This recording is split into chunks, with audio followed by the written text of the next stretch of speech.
लांडग्याची पिल्ल विष पेरायला सुरू झाली महाराष्ट्रभर।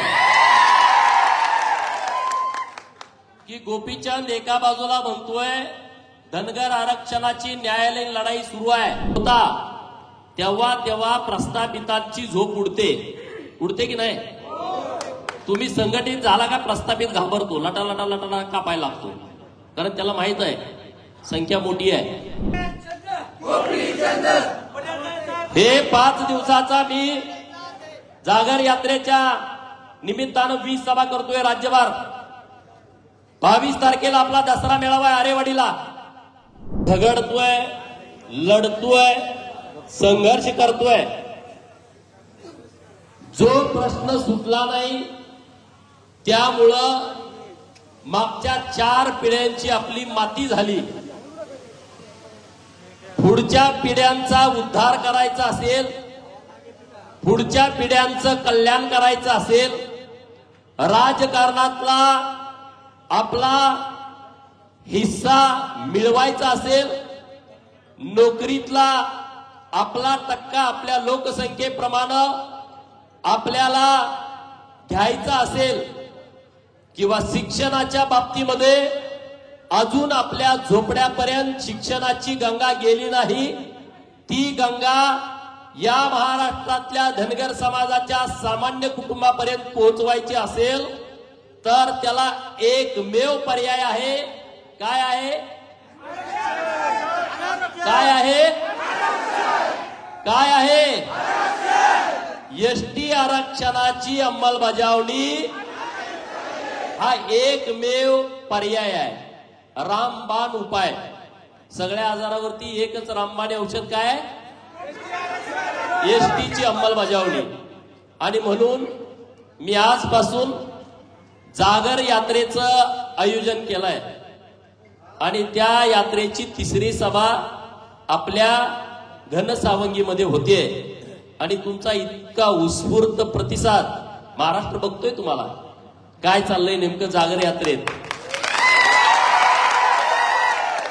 तर या जागर यात्रेमध्ये हुंकार भरण्याचं काम आपण सर्वांनी केलं, त्याबद्दल महाराष्ट्रातील धनगर समाजाच्या वतीनं मी तुमचं विशेष अभिनंदन करतो, आभार व्यक्त करतो। या जागर यात्रेच्या निमित्तानं उपस्थित माननीय शिवदासजी बिडगर माझे सहकारी, दुसरे इथले सहकारी माननीय बळीराम तात्या खटके, माननीय शारदाताई, माननीय शिवाजी भालेकर, डॉक्टर भीमराव खडेकर पंच, सदस्य घनसावंगी, भास्कर कोल्हे, माननीय कपिल दहेकर, माननीय दीपक हनुमान बोराडे, हनुमानजी दवंडे, माननीय रंगनाथ बेवले सभापती परतूर, शिवाजी तळवटे, इंद्रजीत घनवट जिल्हा परिषदचे सदस्य जालना, रामप्रसाद थोरात उपसभापती, माननीय योगेश भले, प्रताप कुर्धने, नंदकुमार बाळासाहेब तायडे, माननीय नंदकुमार मांजे, सचिन बोंबले, राम लांडे, डॉक्टर स्नेहाताई। व्यासपीठावरती अनेक मान्यवर आहेत, सगळ्यांची नावं वेळेअभावी घेत नाही, कुणाचं नाव चुकून राहिलं असेल जनचिठ्ठी लिहून दिली त्याचा दोष आहे। आपल्या गावचे तरुण तडफदार सरपंच रामेश्वर काळे हे इथे उपस्थित आहेत।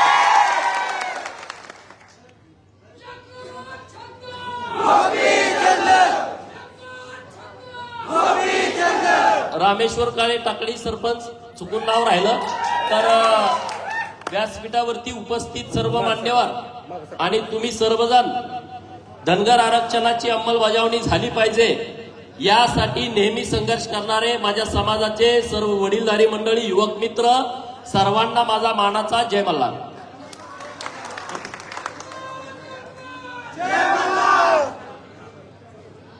जागर यात्रेचं नियोजन का केलंय हा प्रश्न अनेकांना पडला असेल, कारण मी इकडं जागर यात्रा घोषित केली, तिकडं लांडग्याची पिल्ल विष पेरायला सुरू झाली महाराष्ट्रभर। की गोपीचंद एका बाजूला म्हणतोय धनगर आरक्षणाची न्यायालयीन लढाई सुरू आहे न्यायालयामध्ये केस प्रलंबित आहे आणि दुसऱ्या बाजूला जागर यात्रा काढतोय। तर महाराष्ट्रातल्या समाजाला मला हे सांगायचं आहे, जेव्हा जेव्हा तुम्ही जाग होता, संघटित होता, एकजूट होता, तेव्हा तेव्हा प्रस्थापितांची झोप उडते की नाही? तुम्ही संघटित झाला का प्रस्थापित घाबरतो, लटा कापायला लागतो, कारण त्याला माहित आहे संख्या मोठी आहे।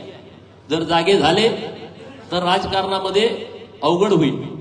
आमदार खासदार की जी गळ्यात सहज पडत्या ती पडणार नाही, म्हणून तो घाबरतो, म्हणून तो भीतो, म्हणून तो विष पेरायला सुरू करतो। आजच्या जागर यात्रेचं नियोजन करण्याचं कारण हे आहे, महाराष्ट्र सरकार धनगर समाजाच्या आरक्षणाच्या बाबतीमध्ये न्यायालयीन जी केस चालू आहे त्यामध्ये अत्यंत जोरदारपणे आपल्याला मदत करताय। न्यायालयामध्ये जी आपली केस सुरू आहे त्यामध्ये पहिल्यांदा 2019ला या राज्यात धनगर जमात अस्तित्वात नाही आहे, ते धनगर आहे हे ऍफिडेव्हिट घालून दिलं त्यांनी हायकोर्टामध्ये। त्याच्यानंतर 2.5 वर्ष सरकार गेलं, आपली तारीख चालली नाही, तिथं कोणी सरकारनं आपल्याला सपोर्ट केला नाही। आता 2022ला एक ऍफिडेव्हिट सरकारच्या वतीनं घातलंय, 2023ला एक ऍफिडेव्हिट घातलाय। डिसेंबर महिन्यामध्ये परवा दिवशी आपली तारीख होती, म्हणजे आज गुरुवार आहे, मंगळवारी हायकोर्टामध्ये तारीख झाली। तर कोर्टानं 8 डिसेंबर, 11 डिसेंबर आणि 15 डिसेंबर, किती 8, 11 आणि 15 डिसेंबर, आज तारीख किती आहे 12 ऑक्टोबर, म्हणजे 12 नोव्हेंबर आणि 2 महिने, 8, 11 आणि 15 तारखेला कोर्टानं महाराष्ट्रातल्या धनगर समाजाच्या आरक्षणाची अंतिम सुनावणी लावली आहे।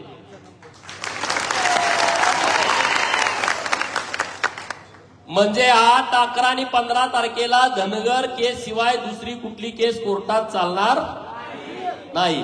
आणि त्याचा निकाल कोर्टानं सांगितलंय नाताळ झाल्यानंतर आम्ही या बाबतीतला निकाल देऊ। आता ही आपली लढाई कोर्टात चालू आहे, तो प्लॅन ए, बरोबर, प्लॅन ए आहे हा। पण प्लॅन ए कोर्टातनं आपल्या बाजूनं रिझल्ट येईल अशी 1,00,000% आपल्याला खात्री आहे, कारण सगळी तयारी तशीच झालेली आहे। जे काय अपेक्षित आहे ते सगळं कोर्टाला दिलंय। यदा कदाचित त्यातून काय अडचण होऊ नये, पण समजा झाली तर प्लॅन बी, आपली रस्त्यावरची लढाई आपल्याला तयार ठेवायची, बरोबर का चूक आहे? दोन्ही बाजूने चाललं पाहिजे ना, म्हणून या जागर यात्रेचं नियोजन केलंय राज्यभर। तुम्ही चिंता करू नका, मी प्रत्येक तालुक्यात जायचं नियोजन करतोय, प्रत्येक तालुक्यात 4 धनगर असले तरी तिथं पोहोचणार आहे। पोचलं पाहिजे का नाही पोचलं पाहिजे? आणि म्हणून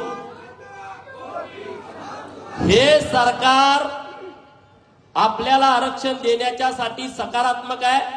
परवा जी चर्चा झाली आपली सह्याद्रीवरती, तिथंही स्पष्टपणे त्यांनी सांगितलं की आम्ही आरक्षण देण्याच्या बाजूने आहे। मग आम्ही त्याला पर्याय दिला, न्यायालयातनं चालू आहे, चालू द्या, आम्ही तुम्हाला काही GR देतो।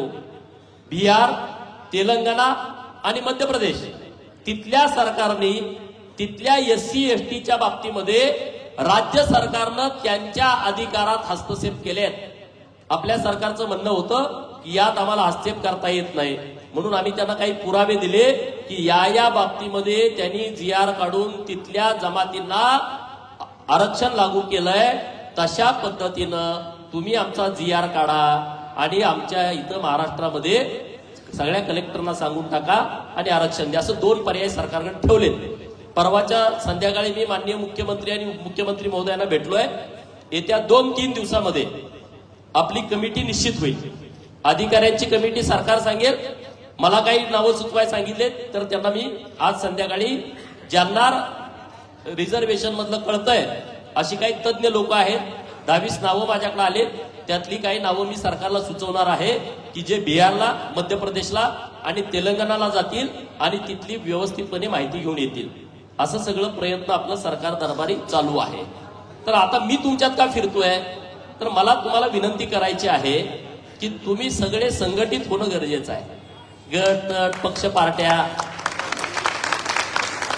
हे बाजूला ठेवा. ज्यांना कुठं काम करायचं ते नंतर करा. बरोबर का चूक आहे? जे आपल्या हिताच्या नेहमी आड येतात त्यांची बाजू धरून काम करणं हे किती चुकीचं वाटतंय का नाही? ज्यांनी कधी धनगराचा ध सुद्धा कधी सभागृहात काढला नाही, धनगर जिवंत आहे का धनगर मेलाय कधी पाहिलं नाही, धनगराची पोरं शिकतेत का शिकत नाहीत याच्याकडे कधी कुणी लक्ष दिलं नाही. एनटीचं 1990-91 आरक्षण देऊन सगळ्यात मोठा धनगरांचा घात पवारांनी केला. सगळ्यात मोठा घात. कारण तेव्हा बीके कोकरे नावाचा एक क्रांतीसूर्य, बीके कोकरे नावाचा एक क्रांतीसूर्य बारामती तालुक्यामध्ये उंडवडीमध्ये एका मेंढपाळ घरात जन्माला आला. जो इंजिनियर होता, प्रचंड बुद्धिमान, प्रचंड हुशार, प्रचंड मेहनती, कष्टाळू होता आणि समाजासाठी राबायची त्यांची भावना होती. ज्या काळामध्ये समाजाला काही माहीत नव्हतं, कुठल्या सोयी सुविधा नव्हत्या, गाडी, फोर व्हीलर, हेलिकॉप्टर असं काही नव्हतं. फक्त आणि फक्त लोकांनी वर्गणीतनं दिलेली राजदूत गाडी त्यांच्याकडे होती. त्या गाडीत तेल टाकायला ते वर्गणी मागायचे. जिथं जत्रा आपल्या असतील तिथं जायचे. त्यांच्याकडून आपली लोक बोकडं देवाला कापते, त्या बोकडाचं फक्त कातडं मागून घ्यायचे. सगळी लोक कातडी बीके साहेबांना द्यायची. आम्ही लहानपणी त्यांना बघितलंय. आणि ते कातडी विकून ही चळवळ चालवायची. महाराष्ट्रामध्ये धनगर समाजामध्ये फार मोठं त्यांनी काम केलं. आणि तेव्हा मुख्यमंत्री शरदचंद्रजी पवार होते. त्यांच्या लक्षात आलं की धनगराचा एक इंजिनियर पोरगा गावागावामध्ये फिरतोय, वाड्या वस्त्या पिंजून काढतोय, मेंढपाळांच्या वाड्यावरती जातोय आणि त्यांना जागृत करतोय, त्यांच्या अधिकारांची त्यांच्या हक्काची जाणीव करून देतोय. एसटी आरक्षण कशा पद्धतीनं आपल्या हक्काचं आहे आणि ते कसं दाबून ठेवलंय हे सगळ्या लोकांना समजावून सांगतोय. आणि मग त्यांनी पिल्लू बाहेर काढलं. त्याला माहित आहे फोडाफोडीमध्ये ते नंबर 1 ला आहे. डॉक्टर बाबासाहेब आंबेडकर साहेबांनी स्थापन केलेला रिपब्लिकन पार्टी ऑफ इंडिया पक्ष त्यांनी पहिल्यांदा फोडला. अरे आपली चळवळ फोडायला त्यांना काय लागेल? त्यांनी आपल्यातली काही लोक हाताशी धरली आणि बीके कोकरे साहेबांच्या आणि पर्यायानं धनगर समाजाच्या पाठीत पहिला खंजीर खुपासला. 1990-91 ला एनटीचं आरक्षण मिळालं. आपल्या लोकांना वाटलं की अरे आमची संख्या मोठी आहे ना, तुम्ही 3.5% दिले, त्या 3.5% ना आम्हाला नोकऱ्या आमच्या टक्केवारीनं मिळाल्या, ना आम्हाला शिक्षणामध्ये त्या पद्धतीनं आमच्या मुलांना ऍडमिशन मिळाली. आणि आता जे नोकरीचं भरतीचं चालू आहे त्यामध्ये तर रोस्टर घोटाळा मोठ्या प्रमाणात झालाय. किती जरी 2 लाख नोकरदारांची भरती निघाली तर तुमच्या वाट्याला ते काही येऊ देत नाही. त्याचं बरोबर प्लॅन केलंय त्यांनी. 30,000 शिक्षकाची भरती निघाली, 1,050 शिक्षक आपले भरायला पाहिजेत. त्यांनी 300चा आकडा काढलाय. कितीचा अन्याय मोठा? 600, 750चा 700चा अन्याय, 750चा अन्याय केलाय. हे बघणार कोण? आम्ही म्हणतोय आम्हाला आरक्षण आहे. अरे एनटीनं आपलं काहीच मिळालं नाही. आणि म्हणून आपली मागणी आहे की एसटी अंमलबजावणी झाली पाहिजे. जे सरकार आपल्या बाजूने द्यायचा विचार करताय, अरे आपण ताकद उभा करू ना. आता राज्यामध्ये असं वातावरण केलं जातंय, धनगरांना आरक्षण दिलं तर आदिवासी नाराज होईल. अरे आदिवासीचं आमचं भांडणच नाही. आदिवासी गरीब आहे, रानावनात राहतोय, दऱ्याखोऱ्यामध्ये राहतोय, जंगलात राहतोय. माझा मेंढपाळ कुठं राहतो? सिटीत राहतो का? आम्ही पण जंगलात राहतो, आम्ही रानावनात राहतो. त्यामुळं आदिवासींचा आम्हाला विरोध असायचं कारण नाही. ते आमचे भाऊबंद आहेत. आम्ही आदिवासी आहोत, ते आदिवासी आहोत. आणि त्यामुळं आमच्यामध्ये वाद लावण्याचा कुणी प्रयत्न करत असेल तर इथून पुढच्या काळामध्ये तो खपवून घेतला जाणार नाही. परंतु आपण सगळ्यांनी जागरूकपणे या सगळ्या विषयाकडे बघितलं पाहिजे. हे 2-3 महिन्याचा काळ फार महत्वाचा आहे आपल्यासाठी. घरात बसून जनावरांकडे आहे, मेंढराकडे आहे, बैलाकडे आहे, सासरवाडीला गेलोय,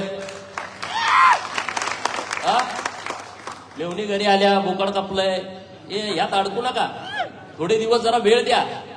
तुम्ही सगळ्यांनी वेळ दिला ना हे होऊन जाईल. ताकदीनं बाहेर पडलं पाहिजे ना. अरे 1% लोक बाहेर पडली तेव्हा एवढे आहेत, सगळी पडल्यावरती काय होईल बाहेर? 1% फक्त लोक बाहेर पडतात. किती लोक बाहेर पडतात? 1%. 100% पडले तर काय होईल? अरे किंमत मिळेल, तुम्हाला सन्मान मिळेल, राजे होचाल राजे. हा समजून घ्या विषय नीट. हा राजकारणाचा विषय नीटपणे समजून घ्या. ते आम्हाला नको, ते आमचं काम नाही. डोक्यातनं काढून टाका ना.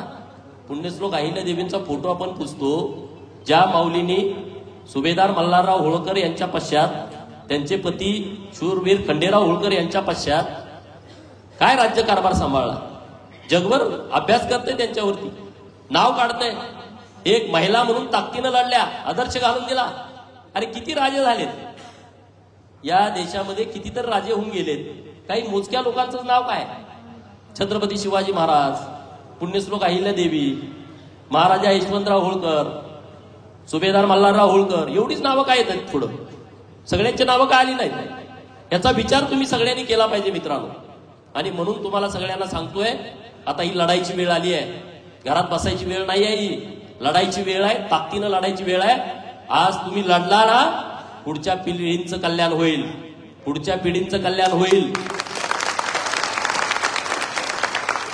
या सभागृहात बसलेला एखादा पोरगा, या सभागृहात बसलेला एखादा पोरगा, मी जबाबदारीनं बोलतोय, या मतदारसंघाचा आमदार होऊ शकतो. इतकी ताकद एसटी आरक्षणामध्ये आहे,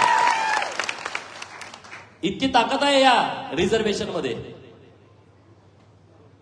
का नाहीत आमचे खासदार? आम्ही सांगतो आमची संख्या एवढी मोठी. अरे काय करणार संख्या असून? त्याचं काय लोणचं घालणार? काय करणार आहे? प्रत्येकाने बाजूला 1.5 कोटी आहे, 2 कोटी आहे, फायदा काय? किती आहेत आमदार, किती आहेत खासदार, किती आहेत मंत्री? काय आहे? काय तुमच्या पदरामध्ये? एक ह्याच्या मागे पळणार, एक त्याच्या मागे पळणार, एक त्याच्या मागे पळणार. एक भाऊ तिकडे गेला का लगेच एक दुसरा आपोआप दुसरीकडे जाणार. हे कुठंपर्यंत? यांना आपलं हित होणार नाही, यांना आपलं कल्याण होणार नाही. आणि म्हणून तुम्हाला माझी हात जोडून विनंती आहे, आरक्षणाची लढाई अंतिम टप्प्यात आली आहे. अंतिम टप्प्यामध्ये आरक्षणाची लढाई आली आहे. महाराष्ट्रातल्या प्रत्येक धनगराच्या पोरानं रस्त्यावरती येण्याची तयारी ठेवली पाहिजे.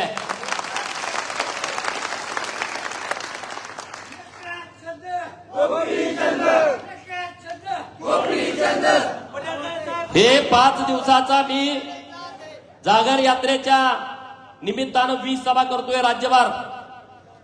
22 तारखेला आपला दसरा मेळावा आहे आरेवाडीला. कुणाकुणाला माहित आहे आरेवाडीला दसरा मेळावा असतो? कोण कोण येणार आहे यावर्षी?